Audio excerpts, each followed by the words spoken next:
for their support throughout the game, the energy they brought. Proud of the team for coming on the road here and first conference game, coming in, to play a very tough opponent, a very physical opponent, and love the way the team worked together tonight in all three phases. It wasn't perfect. It's never going to be. We'll go watch the film and there'll be things to clean up, but there's a lot of things to celebrate, in which we did well tonight. Again, that allowed us to come on the road and beat a very tough opponent to start conference. How impressive was Ashton tonight? Yeah, I mean, it was, that's what he's capable of doing. And, I would say that Ashton's extremely talented. He can continue to keep growing. I love how the O-line and the tight ends blocked tonight. That was a huge part of it. There were some pretty big holes, and when there wasn't, he was pretty impressive in how he broke tackles. The yards after, contact were huge, and not only for him, but Steph had one down the sideline over here. TG had a huge third down play when I don't know how he made all those people miss in the backfield, and, turned it up the corner, made a corner miss on our sideline for a first down in a critical moment of the game. He keeps coming up big for you, all year. Just how much have you relied on him? You talking about Ashton? Ashton, yeah. Yeah, I mean, we fed him tonight. You guys got the stats. How many times he carried the ball? 27 touches, 253 yards. 47 touches. And halftime 27, sorry. 27. I was going to say 47 was a lot. There was only 63 plays. That means that. Yeah. But we said at halftime, we're going to keep feeding the horse. The O-line was all in, take those guys every day of the week, and they continued to do it. And so we got right back to it after that first drive in the second half, and Ashton kept doing it. Just really proud of him. And, again, the way he prepared this week, playing that position's not easy. I mean, you can imagine what your body goes through playing the running back position, then let alone on a short week and being able to come back and do that. What do you make of you guys came up big once again in the red zone, had two pretty nice fumbles. What do you think of those? We saw your emotion after the second one. Yeah, we've created some takeaways down there in the red zone. We got to do a better job though out in the open field. I promise you, we will be back to tackling on Sunday. We will do a whole lot of tackling. We need to clean that up. I felt like we were in our fits and at the right spots. We just missed too many tackles tonight, and ultimately we played too much football down in the red zone. But again, I love our guys and how, when their back was against the wall down there, they came up with takeaways and they fought. So our guys are awesome. They'll continue to learn and grow. They'll do what we ask of them in terms of us as coaches. That's for us too as coaches. We obviously got to do a better job on creating permanent habits that are going to allow them to be successul. I don't know if you played more guys tonight, but it seemed like you really rotated a lot of guys on defense tonight. Yeah, we did. I mean, as the season goes on, we've got to be able to continue to grow the dependable depth. We got guys that are ready to jump in there and play. It's some situations call for playing, more guys depending on. We probably played out of, three, 4 different groups today on defense. So, I mean, that's a big game plan for a short week, but given all the things that they were doing on offense, it allowed for a lot more guys to play. The rushing attack, with what you did against them last year, rushing for 300 yards and seeing some of their performance so far this year, were you thinking you could come in and have success running the ball? That's got to be our mentality every single week. I mean, run to win, bottom line. We've got an O-line that is going to work their tails off for this team. We got tight ends, the wide receivers. It's always got to be a huge part. If we want to be a championship teams run the ball. Coach, this was the conference opener for two teams that have been in the top of the conference for the last few years. The turnstile attendance was 14,000 tonight. Is that surprising to you that so few people were here? I'm excited to see all the Bronco Nation that was here. That's all I was focused on in terms of the crowd. With Ashton, he had 2 fumbles last week. Comes up on Monday, he owns it.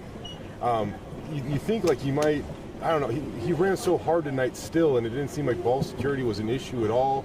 Like how did he learn and grow from last week to this week? And yeah, I mean, mistakes are going to happen in the game. It's about how we fix those with how we prepare, how intentional we are day-to-day at practice. That's what we just spoke to the team on in there, how intentional we are with certain things, whether it's, the basic emphasis of football that we can't take lightly, whether that's tackling, whether that's ball security, it's catching the ball, the basic fundamentals. Those are the things that can't slip. We got to get stronger, and be more efficient with those as we go throughout the course of the season here. Taylor was just over 50% on his passing or completion percentage. What'd you make of him in the passing attack tonight? Yeah, I mean, like you said, we're going to run to win. First quarter, 26 total offensive yards, but after that, you really kind of came a lot of that was behind Genty. Kind of what changed there. Do you think it was just the way Genty was running the ball, or were you just getting better? Yeah, I'll tip the hat to our coaches too, because after those first couple drives, we were able to say, okay, this is what we can do well based off of what they were doing on defenses, with their coverage structures and the different things they were doing with their fronts. I tip our hat to our coaches and being able to identify some run plays that obviously we're going to be able to be successful, and then the guys being able to go to execute them, and Ashton being explosive. Demetrius meant a lot to the program, obviously. He had 36 family members here. You get that sack kind of at a point in the game where it gave you guys the ball back in favorable field position. How cool was that a moment for him? I was just fired up for him. Demetrius is playing some of his best football right now, and not only to be able to come back to where he grew up with all his family here and to make some big-time plays. There's some of the things that aren't seen, too. When we turn on this film and watch it, we're going to see how he set some edges today, too, in the run game and how physical he was. Did you consider – go ahead, Rachel. Thank you. Troy Wilkie got a chance to get in on the kick return today. He was excited. Did you see how excited? He jumped right in front of KD and took that thing from him. That was kind of scary. What's that? How nice is it to have, to have one of those Idaho kids representing, especially someone that was so dynamic in high school? The whole team will tell you that Troy is a dude. And what I mean by that is, man, he is so passionate, his mentality. You talk about a guy that shows up every single day and has fun playing the game and plays it a certain way, the way it should be played. So I wasn't surprised when he jumped in there on the kickoff return and jumped in front of KD to return the ball, and then, he pushed it straight up in there and dropped his pads on those guys. So, we'll continue to find roles. It's another young guy that has proven that he's going to show up every day and work, and that, we can find roles for those guys to contribute. Any which way, then we want to do that. We want to play as many guys as possible. Did you want to? Did you consider just sliding and going down that last touchdown so you could run out the clock, or did you want to score that touchdown and let them have the ball now? Well, it's a two-possession game if we scored there. So you could run the clock out though if you got the first down. If you look at the charts, the clock needed to get to a certain part there, or a certain time on the clock with one timeout being on the clock. It was taken. Sorry about that, Coach. You mentioned the physicality on defense, and now we've, loading the boxes out there down in the run game. We've one-on-ones on the perimeter. Yeah. When you're watching the film and talking with the rest of the guys on defense and you make your directions, is this going to be something where the communication is, hey, we're going to make peace with the fact that we got to win those one-on-one matchups, and then they throw some unexpected looks at you? You know what? We were there. We just, we were on the hip of a couple of those throws, especially early on, the first touchdown. Rod was right there. We missed the ball when we went to knock it down. So, for us, what we need to do a better job of, and we picked it up this week, but we didn't do a good enough job, is finishing drills. We're gonna be in tight coverage a lot by the nature of the beast and how we play defense here.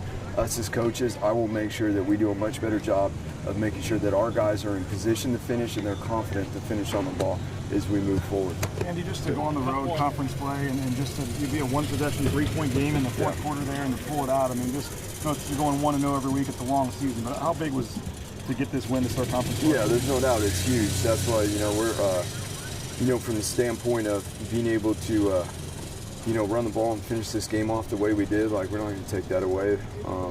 If we get to a certain spot where we can finish it off, then we're going to. And, there on defense, we obviously want to finish better at the end in the 2-minute drill, but to come on the road and do what we did on a short week against an opponent like this, man, I love our guys for that. They worked their tails off. They jumped right back into it and got to work this week. Now we get a little bit of rest tomorrow and to get the guys and the coaching staff some well-deserved rest after this short week. For Taylor, maybe second week in a row we started a little slow, but he also second week in a row where he seemed to respond, and he made some winning plays there down the stretch. What did you think of the way Taylor played tonight? I think he played well. There was some tight coverage. We had some opportunities. We missed a couple deep balls, but I love the way early on he hit the one in a matchup that was favorable and we knew we wanted. They got some good corners. They played well on the outside today. They played a lot of man, and so naturally, if the opportunities aren't there, the one thing we want to make sure we don't want to force things. And I didn't feel like he did that tonight. And he extended some plays with his legs, and they, one went for a touchdown. Again, this third down over here at the end of the game when he was bottled up in the backfield and made a couple guys miss, reverse field, and, turned the corner and made a very good DB at number 10, missed an open field tackle to get a first down. That was a huge play in the game.